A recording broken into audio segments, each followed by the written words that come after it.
네, 안녕하세요. 오늘은 우리 모두가 언젠가는 마주할 그 결산의 순간에 대해서요. 보내주신 자료들을 보면서 우리가 어떤 자세를 가져야 할지 좀 깊이 이야기 나눠보려고 합니다. 피할 수 없는 순간이니까요. 네, 안녕하세요. 흥미로우면서도 좀 진지하게 생각해 보게 되는 주제인 것 같습니다. 보내주신 글이 결산 앞에 선 자의 선택인데 네 개의 성경 본문을 연결해서 풀어가더라고요. 민수기 6장, 시편 40, 41편, 아가서 4장, 그리고 히브리서 4장까지요. 맞아요. 이 구절들이 결산의 순간, 이게 그냥 과거 평가가 아니라 뭐랄까, 하나님의 복과 은혜를 구하고 또 그분과의 관계 안에서 아름답게 살아가면서 결국 그 은혜의 보좌로 나아가는 길, 이걸 보여준다고 하니까 기대가 되네요. 자, 그럼 이 중요한 메시지들 하나씩 좀 자세히 들여다볼까요? 네, 좋습니다. 첫 번째로 민수기 6장을 보죠. 여기서는 여호와의 복을 구하는 헌신을 이야기합니다. 대표적인 게 그 나실인의 서원이잖아요. 자신을 구별해서 하나님께 온전히 드리는 삶. 아, 맞아요. 뭐 포도주 금지하고 머리에 삭도 안 대고 그런 구체적인 행동들. 네, 그렇죠.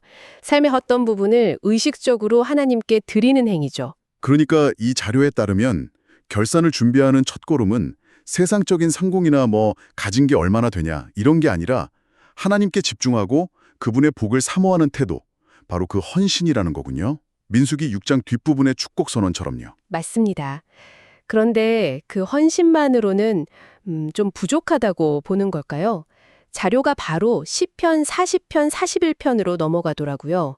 여기서는 은혜를 구하는 겸손한 탄식이 강조돼요. 다윗의 상황인데 굉장히 힘들었잖아요. 고난, 질병, 심지어 배신까지. 아, 그 깊은 수렁에서 부르짖는 모습이 떠오르네요. 시편 40편 1절, 내가 여호와를 기다리고 기다렸더니 귀를 기울이사 나의 부르짖음을 들으셨도다.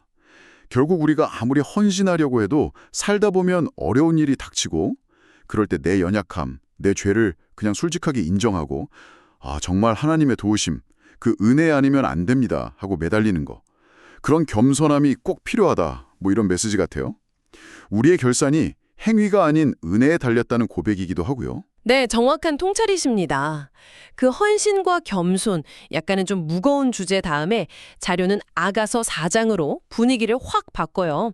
여기선 사랑 안에서의 아름다움을 말하죠. 신랑이 신부를 보면서 내 사랑 너는 어여쁘고도 어여쁘다 이렇게 찬양하는 장면이 나오잖아요. 와, 이건 앞선 내용들이랑 분위기가 정말 다른데요.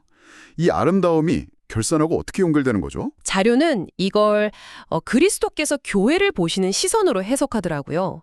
순결하고 흠없는 모습으로 보신다는 거죠. 결국 우리가 결산 앞에서 추구해야 할 삶의 모습이 바로 그리스도의 눈에 비치는 그 아름다움이라는 거예요. 아, 그러니까 그분과의 어떤 친밀한 사랑의 관계 속에서 변화될 때 얻어지는 그런 아름다움, 그걸 말하는 거군요. 네, 맞습니다. 헌신, 겸손, 그리고 사랑 안의 아름다움. 이 세 가지를 짚어주고 나서요. 자료는 마지막으로 히브리서 4장을 통해 어떻게 보면 궁극적인 답을 제시하는 것 같아요.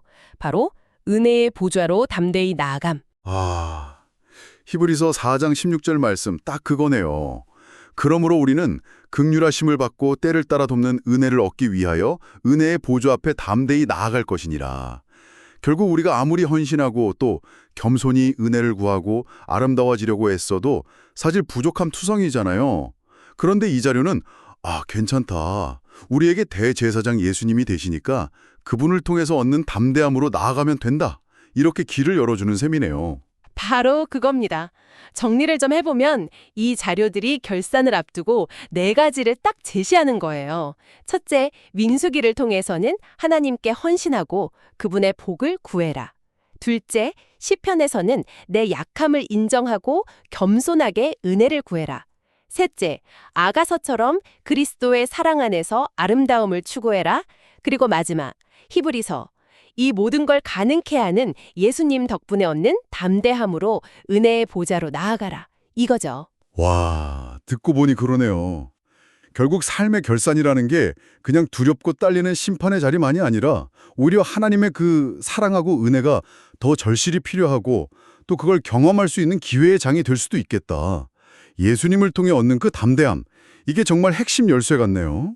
그렇다면 마지막으로 청취자분들께 이런 질문을 던져볼 수 있을 것 같아요.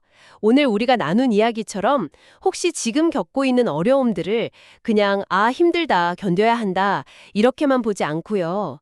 이걸 오히려 히브리서 4장에서 말하는 그 때를 따라 돕는 은혜 있잖아요. 이걸 더 깊이 체험할 기회로 한번 받아들여 본다면 어떨까? 그렇게 본다면 당신의 일상과 신앙, 그리고 그 결산을 준비하는 방식에 어떤 실제적인 변화가 생길 수 있을지 한번 깊이 생각해 보시면 좋겠습니다.